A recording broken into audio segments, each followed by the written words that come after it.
video, tuturo ko sa inyo kung paano ipupulid yung Biga Force FI. Ito yung biga natin na maulan dito guys. So dito yun banda guys, yung stator dito yun nakalagay. So di mo na to babaklasin kasi itong Biga Force FI wala ka nang babaguhin dito sa linya ng stator nya. So papaliwanag ko ha.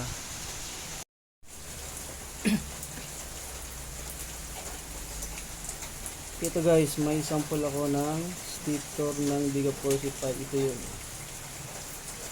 So makita nyo na dalawang wire lang. Ito yun nga. Tapos check natin ang continuity.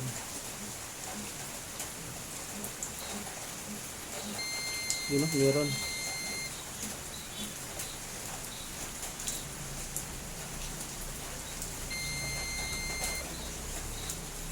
Yung ilaw ng Biga Force FI guys, dun yun kumukuha sa regulator.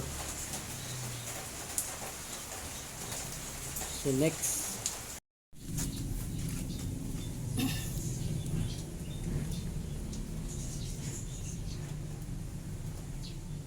dito guys, ito yung sa galing sa stator.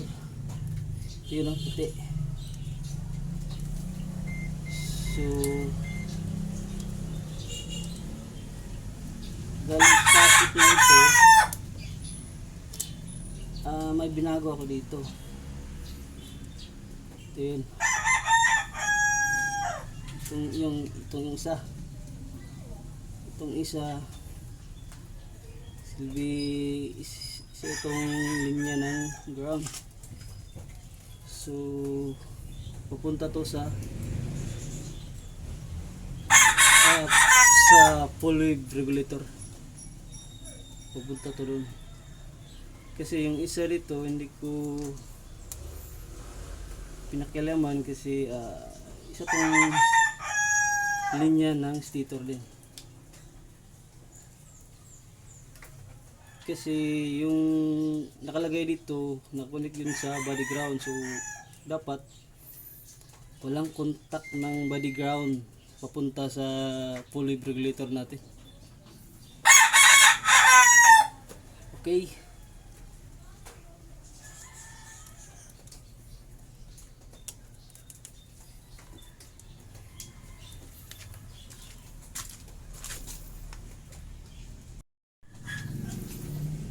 So ito na yung connection natin guys.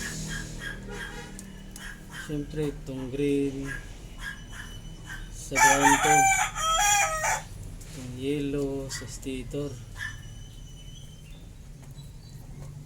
itong pink sa stator din. Yung wire na galing sa stator na iniba ko ng linya, ito yun. Ito yun. At itong pula, yung red sa battery, positive. At ito yung isa, itong black, sa ignition switch to. Dapat nakalagay doon sa ignition switch. Dapat ilagay to doon sa ignition switch. Importante to ilagay. Yun.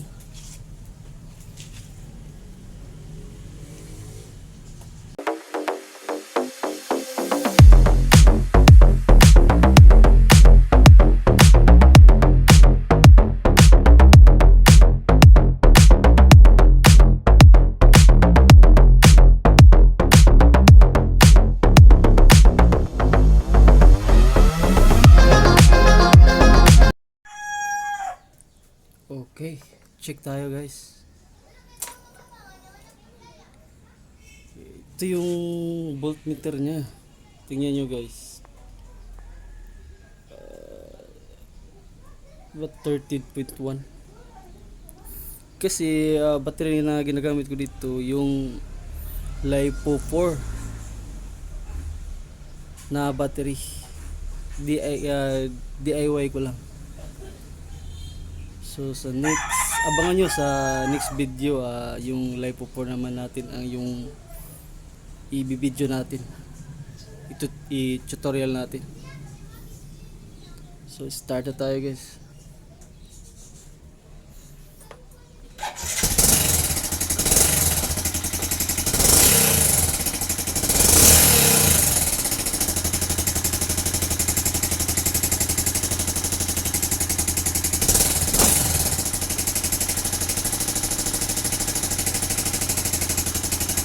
Kasi ganito yung tunog niya guys, kasi gas yung black. Hindi ko pa nabibilhan. Tsaka ano, ano yun, piston at tsaka connecting rod. Yun ang papalitan nito. So di ko pa siya ginagamit. Ginawaan ko lang ng video kung paano to ipupulwig. Okay guys, pakita ko sa inyo guys kung anong meron ang Bigaforce Ipay ko, kung anong setup na ginawa ko sa Bigaforce ko. Start tayo. You know, voltmeter niya guys, 13.2. Nung nag-LiPo 4 ako, wala nang sensor na lumalabas dito, wala nang error na lumalabas dito. Kasi mag-i-error siya pag battery mo na sa sobrang tagal niya na wiwake na namamatay na. Yun. So pakita ko na kung anong meron setup ng Bigaforce Ipay ko. May passing lights tayo. Yan. So passing natin, pwede natin sabihin sa busina.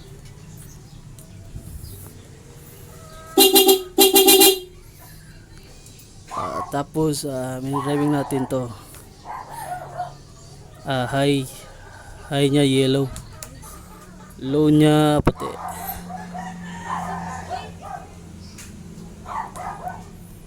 Okay, busina natin ay Bosch,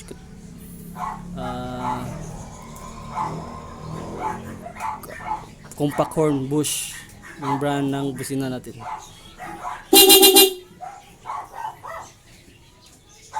So meron pa dito, meron tayong charger dito, meron tayo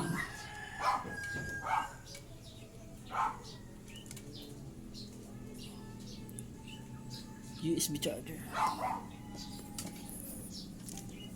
May hazard tayo, hazard.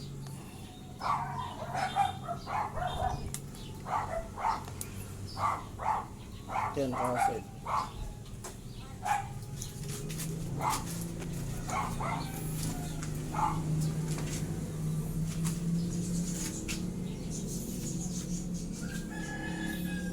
So may ano tayo din,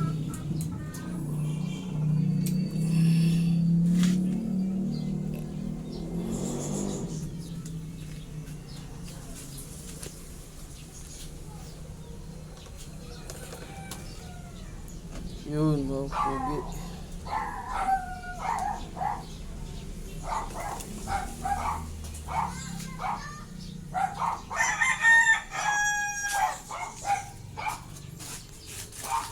Kahit tanggalin ko yung susian, nag-hazard pa rin yan para di manakaw. Yun o, tinanggal ko yung susi. Kung may binibili ka sa tindahan, hazard mo lang. Yun. Right.